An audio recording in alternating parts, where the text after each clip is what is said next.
নমস্কাৰ, মই আৰ নিউজত নীতিমণি শইকীয়াদেৱৰ পত্নীৰ মন্তব্য আৰু নীতিমণি শইকীয়াদেৱৰ খণ্ডন উপস্থাপন কৰিব বিচাৰিছোঁ। এটা ভাল পৰিৱেশত তাই ডাঙৰ হওক সেইটো ভাবিয়ে মই যি পদক্ষেপ লৈছোঁ, তাই যেনেকৈ বিচাৰিছে মই তেনেকৈ কাম কৰি গৈছোঁ আৰু সেই হিচাপে ব্যৱস্থা কৰাৰ পিছত আজি আমাৰ ছেকেণ্ড ডে আছিলে। ফাৰ্ষ্ট ডে কাউন্সিলিঙত আমাক তেওঁলোকে মিউচুৱেল কৰাৰ পৰামৰ্শ দিছিল। আজি কথা বতৰাবিলাক হ'ল। তেখেতে ছোৱালীয়ে যে যাব নিবিচাৰে সেইটোকে এগ্ৰী কৰিছে, মানি লৈছে। যদি তাই নিবিচাৰে তেতিয়াহ'লে তেওঁ লগ নকৰিবখিনি মানি লৈছে। ডিভ'ৰ্চ বিচাৰিছোঁ সেইটোও তেওঁ এগ্ৰী কৰিছে। প্ৰথমে তেওঁ কৈছিলে ডিভ'ৰ্চ তেওঁ নিবিচাৰে, কিন্তু পিছত তেওঁ এগ্ৰী কৰি লৈছে যে ডিভ'ৰ্চ তেওঁ ঠিক আছে মানি ল'ব। ছোৱালী তেওঁৰ ওচৰত নাযায় সেইটোও মানি লৈছে। কিন্তু মই ছোৱালীৰ কাৰণে অকণমান, তাইৰ কাৰণে, মোৰ কাৰণে একো নালাগে, তাইৰ কাৰণে যিহেতু মই এটা অকণমান মেইনটেনেঞ্চ এটা বিচাৰিছোঁ। আৰু তেওঁৰ আজিৰ তাৰিখত যিহেতু তেওঁৰ 3টা ফ্লেট আছে, হাউচিঙৰ ঘৰ এটা আছে, সেইটো বাদ দিও 3টা ফ্লেট তেওঁ আছে। আৰু মাটিখিনি যদিও মই লৈছিলোঁ, কিন্তু তেওঁৰ নামটো আছিলে, যুটীয়াভাৱে ৰাখিছিলোঁ, মই পাইছিলোঁ। গতিকে তাইক এটা অন্ততঃ তাই বিচৰা এটা ভাল পৰিৱেশত তাই ডাঙৰ হওক সেইটো ভাবিয়ে মই যি পদক্ষেপ লৈছোঁ, তাই যেনেকৈ বিচাৰিছে মই তেনেকৈ কাম কৰি গৈছোঁ আৰু সেই হিচাপে ব্যৱস্থা কৰাৰ পিছত আজি আমাৰ ছেকেণ্ড ডে আছিলে। ফাৰ্ষ্ট ডে কাউন্সিলিঙত আমাক তেওঁলোকে মিউচুৱেল কৰাৰ পৰামৰ্শ দিছিল। আজি কথা বতৰাবিলাক হ'ল। তেখেতে ছোৱালীয়ে যে যাব নিবিচাৰে সেইটোকে এগ্ৰী কৰিছে, মানি লৈছে। যদি তাই নিবিচাৰে তেতিয়াহ'লে তেওঁ লগ নকৰিবখিনি মানি লৈছে। ডিভ'ৰ্চ বিচাৰিছোঁ সেইটোও তেওঁ এগ্ৰী কৰিছে। প্ৰথমে তেওঁ কৈছিলে ডিভ'ৰ্চ তেওঁ নিবিচাৰে, কিন্তু পিছত তেওঁ এগ্ৰী কৰি লৈছে যে ডিভ'ৰ্চ তেওঁ ঠিক আছে মানি ল'ব। ছোৱালী তেওঁৰ ওচৰত নাযায় সেইটোও মানি লৈছে। কিন্তু মই ছোৱালীৰ কাৰণে অকণমান, তাইৰ কাৰণে, মোৰ কাৰণে একো নালাগে, তাইৰ কাৰণে যিহেতু মই এটা অকণমান মেইনটেনেঞ্চ এটা বিচাৰিছোঁ। আৰু তেওঁৰ আজিৰ তাৰিখত যিহেতু তেওঁৰ 3টা ফ্লেট আছে, হাউচিঙৰ ঘৰ এটা আছে, সেইটো বাদ দিও 3টা ফ্লেট তেওঁ আছে। আৰু মাটিখিনি যদিও মই লৈছিলোঁ, কিন্তু তেওঁৰ নামটো আছিলে, যুটীয়াভাৱে ৰাখিছিলোঁ, মই পাইছিলোঁ। গতিকে তাইক এটা অন্ততঃ তাই বিচৰা এটা ভাল ধৰণৰ মোৰ ক'তো আৰু একো ফ্লেট নাই। মাটিৰ সন্দৰ্ভত ইতিমধ্যেই আপোনালোকক মোৰ সহধৰ্মিনী মোৰ পত্নীয়ে কৈছেই যে এটুকুৰা মাটি আছে লখৰাত। 2009 চনতে সেই মাটিকণ লোৱা, বৰ বেছি দামো নাছিল তেতিয়া। আৰু সেই মাটিকণ যদিও তেওঁ নিজেই লোৱা বুলি কৈছে, সেইদিনাখন মাটিকণ কমপ্লিট তেওঁ লোৱা নহয়, তেওঁ চাগে পাহৰি গ'ল বা তেওঁ ভুল হৈছে। কাৰণ তেওঁ 2009 চনলৈকে তেওঁ গহপুৰতেই আছিল।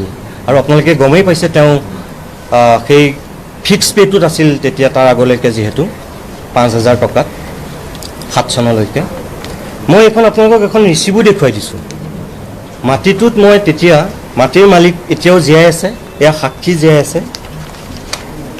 মই মাটিৰ মালিকক তেতিয়া 2 লাখ টকা মই নিজ হাতেৰে দিছিলোঁ। এইখন ৰিচিপ্ট আপোনালোকে চাব পাৰে। এই মাটিকণ থকাটো সঁচা, এইকণ মাটি থকাটো সঁচা। আৰু মই ভাবোঁ যে মই 2009 চনত আমি দুয়োগৰাকী মিলি লৈছিলোঁ, ল'ব পৰা চাগে সেইখিনি শক্তি মোৰ আছিল। অন্ততঃ মই তেতিয়ালৈকে, মই আপোনালোকক আকৌ কৈছোঁ যে 2007 চনত মই নিউজ লাইভত জইন কৰিছোঁ। গতিকে 9 চনলৈ অন্ততঃ চাগে মোৰ দৰমহাটো বাঢ়িল আৰু বহুতখিনি। গতিকে মই সেইকণ মাটি চাগে নিজৰ কেপাচিটিত ল'ব পৰা মানুহ হয়। আমি দুয়োগৰাকীয়ে লৈছোঁ, মই লৈছোঁ বুলি ক'লে ভুল হ'ব। আমি দুয়োগৰাকীয়ে লৈছিলোঁ। মাটিৰ নামত সেইকণেই আছে, তাতকৈ একো নাই। 3 নম্বৰ কথাটো হ'ল, ফ্লেটক লৈ এতিয়া বহুতে ভাবি আছে যে মই ক'ৰ পৰা ফ্লেট ল'লোঁ, ইমান টকা মোৰ ক'ৰ পৰা হ'ল। মই এতিয়া আপোনালোকক কওঁ যে সেই যিটো ফ্লেট মই বনাইছোঁ, ফ্লেটটোৰ যিখিনি ভেলু, ফ্লেটটোৰ যিখিনি দাম আপোনালোকক মই এতিয়া জনাই ভাল পাম। এইখন ICICI বেংকৰ মই গোটেই লোনৰ কাগজখিনি লৈ আহিছোঁ। আপোনালোকে গোটেইখিনি এতিয়া চাব পাৰে। মোৰ তাত 2টা লোন আছে। আৰু মই সেই ফ্লেটটোৰ দাম হৈছে, মোৰ যিটো তাত নিৰ্মীয়মান অৱস্থাত আছোঁ, সেই ফ্লেটটোৰ দাম হৈছে 62 লাখ টকা। আৰু মোৰ যি 2টা লোন, এটা লোন আছে 2016 চনত 22,29,479 টকা। আৰু যিটো মই এতিয়া 2021 চনত লৈছোঁ 27 লাখ, এইখন লৈছোঁ 27 লাখৰ লোন। আপোনালোকে চাওক যদি কিবা সন্দেহ আছে 21 ছেপ্টেম্বৰ 27 লাখ টকা লোন চেংচনৰ কাগজ এইখন 16 চন 13 মে 22,29,749 টকাৰ চেংচন কৰা কাগজ আৰু মোৰ এই দুইটা লোন চলি আছে আপোনাৰ কেতিয়ালৈকে মই সেইটো আপোনালোকক দেখুৱাই দিওঁ কোনোবাই হয়তো ভাবিছে যে কোনোবাই মোক গিফ্ট দিছে নেকি এটা আছে চাওক আপোনালোকৰ 5/11/2032 চনলৈকে চাওক আৰু আনটো আছে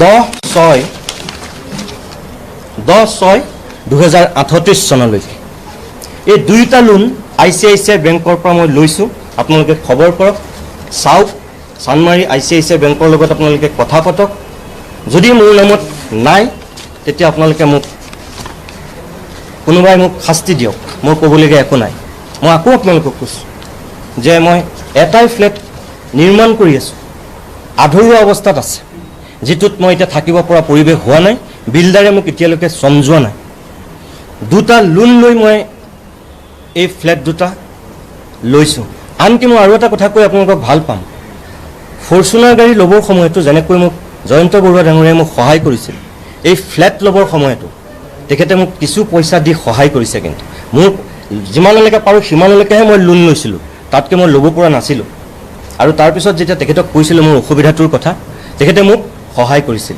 অৰ্থাৎ মই মেনেজমেণ্টৰ পৰাও কিছু লোন লৈছোঁ যিটো মোৰ দৰমহা পৰা হয়তো অলপ কাটিব পৰা সুবিধাকে গতিকে ইয়াত যদি কোনোবাই ভাবিছে মই কিবা 2 নম্বৰী কৰিছোঁ বেনামেৰে মই সম্পত্তি আহৰণ কৰিছোঁ সেইটো ভুল ধাৰণা আৰু আপোনালোকৰ আগত মই খুব বিনয়েৰে কওঁ যে অসমত এনেকুৱা এজন কোনোবা যদি ব্যৱসায়ী কোনোবা ধনী মানুহ কোনোবা ৰাজনীতিক মোৰ সন্মুখত যদি আপোনালোকে আনি দিব পাৰে যাক মই কেতিয়াবা ব্লেকমেইলিং কৰি পাইছোঁ বা যাৰ মই কিবা বাতৰি বন্ধ কৰি কেতিয়াবা তেওঁলোকৰ পৰা মই কিবা ঘুষ পাইছোঁ যদি আপোনালোকে মোক এজন মানুহ মোৰ সন্মুখত থিয় কৰি দিব পাৰে কোনোবাই মই ৰাজহুৱাকৈ এইটো প্ৰত্যাহ্বান জনাইছোঁ এজন মাত্ৰ এজন আজি 3,40,00,000 জনসংখ্যা থকা এই অসমখনৰ মই সকলো মানুহক বিনয়েৰে কৈছোঁ কোনোবা এজন মানুহ মোৰ সন্মুখলৈ আহি কওক যে নিতুমণি শইকীয়াক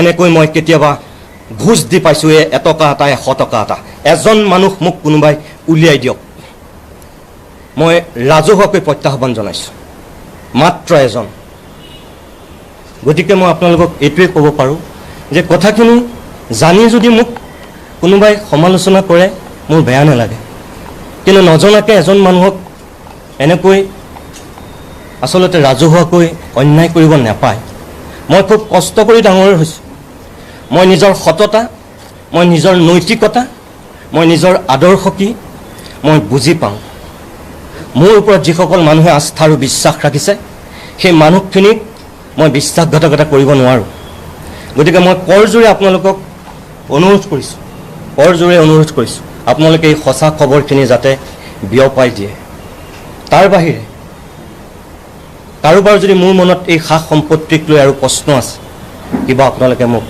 কৰিব পাৰে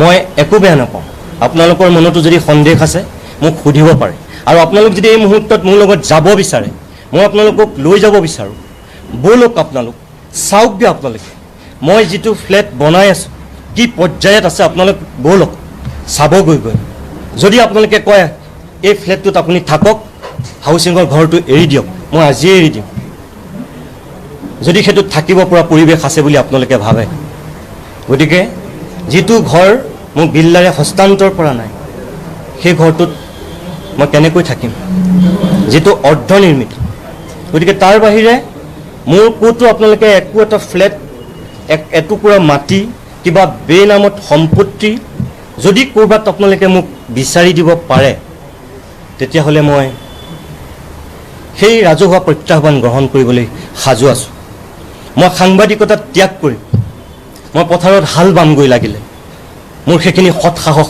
আছে আপোনালোকে যদি মোক কিবা সুধিব বিচাৰিছে অনুগ্ৰহ কৰি মোক সুধিব পাৰে এতিয়া, আৰু যদি যাবও বিচাৰে তেতিয়াহ'লে মই আপোনালোকক লৈ যাব পাৰোঁ। চৰকাৰক আপুনি সমালোচনা কৰে আৰু আপোনাৰ সমালোচনা কৰা প্ৰায় সংখ্যকে দেখা গৈছে বিজেপি আই টি চেলৰ হওক বা বিজেপিৰ সদস্য মুকলিকৈ আপোনাক সমালোচনা কৰিছে ছ'চিয়েল মিডিয়াত। এই বিষয়টো আচলতে এটা জনমানসত তেওঁ প্ৰতিবদ্ধ কৰাৰ গুৰুত্ব উদাহৰণে। আপোনাক ধন্যবাদ জনাইছোঁ। মই বিজেপিৰ আই টি চেলে মোক সমালোচনা কৰা বুলি আপুনি কৈছে, মই নাজানো, কাৰণ মই ফেচবুকত নাই, মই গম নাপাওঁ। মোক কোনোবাই দেখুৱালেহে মই গম পাওঁ। যদি তেনেকুৱা কৰিছে তেওঁলোকে ভুল ভাবিছে। আৰু এটা মই আপুনি সোধাৰ কাৰণে কওঁ যে মানুহে মোক কিছুমান কথাত ভুল বুজে। যেতিয়া মই কংগ্ৰেছৰ ভ্ৰষ্টাচাৰ আৰু দুৰ্নীতি উদঙাই দিছিলোঁ 2016 চনৰ আগত, তেতিয়া মোক বহুতেই ভাবিছিল যে মই বিজেপি কৰিছোঁ বা মই বিজেপিৰ দালালি কৰিছোঁ। সেই সময়ত কংগ্ৰেছ আৰু কংগ্ৰেছৰ সহযোগীবিলাকৰ কাৰণে মই আটাইতকৈ শত্ৰু আছিলোঁ। বিজেপিৰ মই চামচা কৰা মানুহ আছিলোঁ। হয়, মই সেই সময়ত কংগ্ৰেছৰ সকলোবিলাক দুৰ্নীতি, ভ্ৰষ্টাচাৰ, গড় হত্যাৰ পৰা ধৰি মই সকলো দেখুৱাইছিলোঁ। মই বিজেপি কৰা নাছিলোঁ। মই মানুহৰ যিটো সেই সময়ৰ চেণ্টিমেণ্ট, আৱেগ, মানুহে কি বিচাৰিছে মই সেইটো কৈছিলোঁ। আনকি আপোনালোকৰ মনত আছে যে সেই সময়ত ডক্টৰ হীৰেণ গোহাঁই ছাৰৰ নিচিনা বিশিষ্ট বুদ্ধিজীৱীৰ নেতৃত্বত ইলেকশ্যনৰ যেতিয়া 24 ঘণ্টাৰ আগত সেই সংবাদমেলখন দি বিজেপিক ভোট দিব নালাগে বুলি কৈছিল, মই আনকি থিয় হৈছিলোঁ সেই সময়ত যে ছাৰ আপুনি এইটো কাম কিয় কৰিলে বা আপোনালোকে এইটো কাম কিয় কৰিলে? এই ইমান কম সময়ত বিজেপিক ভোট দিব নালাগে বুলি যদি ক'ব পাৰে, তেনেহ'লে বিজেপিক ভোট দিব লাগে বুলিও কাক দিব লাগে সেইটোও ক'ব পাৰিব লাগিব। মই সেইটো স্থিতি লৈছিলোঁ। তেতিয়া মোৰ বিজেপিৰ মানুহৰ কাৰণে মই ভগৱান সদৃশ মানুহ, কাৰণ মোক তেনেকেই লিখিছিল, মোক হোৱাটছআপত তেনেকেই মেছেজ দিছিল, আৰু চবেই তেতিয়া বিজেপিৰ সকলো মানুহে মোৰ জয়গুণ গান গাইছিল। কিন্তু যেতিয়াৰ পৰা বিজেপিৰ যিবিলাক অপকৰ্ম বা বেয়া দিশ সেইখিনিক যেতিয়াৰ পৰা সমালোচনা কৰিবলৈ ল'লোঁ, তেতিয়াৰ পৰা মানুহে ভাবিছে মই আকৌ কংগ্ৰেছী হৈ গ'লোঁ। বামপন্থী মানুহবিলাকেও মোক তেতিয়া বেয়া পাইছিল, কিন্তু তাৰ আগলৈকে মোক ভাল পাইছিল। মানে কাৰোবাৰ যেতিয়া ৰাজনৈতিক আদৰ্শ এটাত, কোনোবাই যেতিয়া ৰাজনৈতিক মতলব এটাত কাম কৰে, সেই মাতটোৰ বিৰুদ্ধে কোনোবাই যদি মাতে, তাৰমানে এনেকুৱা নহয় তেওঁ তাৰ শত্ৰু। মই এজন সাংবাদিক হিচাপে মই সদায় ৰাইজৰ পক্ষত থাকিব লাগিব। মই কোনো ৰাজনৈতিক দলৰ লগত থাকিলে নহ'ব। সেই সময়ত আপুনি যিটো কৈছে, হয়তো বিজেপিৰ মানুহখিনিয়ে সেইকাৰণে মোক চাগে ভুল বুজিছে বা বেয়া পাইছে, কিন্তু সময়ত তেওঁলোকে গম পাব বিজেপি চৰকাৰৰ ভালখিনিক মই ভাল বুলি ক'ব পাৰোঁ। এতিয়াওতো মোক সমালোচনা কৰে মই চৰকাৰৰ ওচৰত বিক্ৰী গ'লোঁ বুলি। মই নিজে জানো নহয় মই চৰকাৰৰ ওচৰত বিক্ৰী যোৱা মানুহ হয়নে নহয়। এটা সময়ত মই অখিল গগৈ যেতিয়া কথাবোৰ ছাপোৰ্ট কৰিছিলোঁ বা তেওঁ ভাল দিশবোৰ দেখুৱাই দিছিলোঁ, তেতিয়া মোক অখিল গগৈ বিৰোধী মানুহখিনিয়ে ভাবিছিল যে মই অখিল গগৈ সমৰ্থক। কিন্তু যিদিনাখন অখিল গগৈ ৰাজহুৱাকৈ মোক থকা সৰকা কৰিছে, অখিল গগৈৰ লগত মোৰ যেতিয়া বাকযুদ্ধ হৈছে, সেইদিনাখন আকৌ অখিল গগৈ সমৰ্থন কৰা মানুহবিলাকৰ কাৰণে মই কংগ্ৰেছী হৈ গৈছোঁ। তৰুণ গগৈ চৰকাৰৰ দিনত তৰুণ গগৈ চৰকাৰৰ সমালোচনা কৰাৰ কাৰণে মই ৰাতিটোৰ ভিতৰত বিজেপি হৈ গৈছোঁ। হীৰেণ গোহাঁই ছাৰৰ যেতিয়া সেই বস্তুটো বিৰোধিতা কৰিলোঁ, তেতিয়া মই একেচাতে বিজেপি হৈ গৈছোঁ। সেই সময়ততো মোক চিফ মিনিষ্টাৰৰ প্ৰেছ উপদেষ্টাৰ পৰা একেবাৰে বিজেপিৰ বৰঘৰৰ মানুহ বুলি কৈছিল। কিন্তু পৰৱৰ্তী সময়ত অসমৰ মানুহে দেখিছে নহয় মই বিজেপিৰ বৰঘৰৰ মানুহ হৈছোঁ নে কি পৰ্যায়ত আছোঁ। গতিকে এইটো মই ভাবোঁ যে থাকিবই। ৰাজনৈতিক আদৰ্শক কোনোবাই বিশ্বাস কৰে, যেতিয়া তেওঁলোকৰ চিন্তাধাৰাৰ বিপৰীতে যেতিয়া কোনোবাই কাম কৰে, গতিকে এইটো থাকিবই। কাইলৈ পৰহিলে ভগৱানে নকৰক বিজেপি যদি আঁতৰে, যদি আকৌ বেলেগ চৰকাৰ হয়, কংগ্ৰেছৰে হওক বা আন দলৰে হওক, ধৰি লওক যদি মই আকৌ সেই কংগ্ৰেছ চৰকাৰৰ সমালোচনা কৰোঁ, তেতিয়াওতো মোক আকৌ একেই ক'ব। গতিকে এইটো থাকিবই। তেওঁলোকে ভুল ভাবি হয়তো মোৰ মতে সমালোচনা কৰিছে, তাতকৈ বেলেগ একো নাই।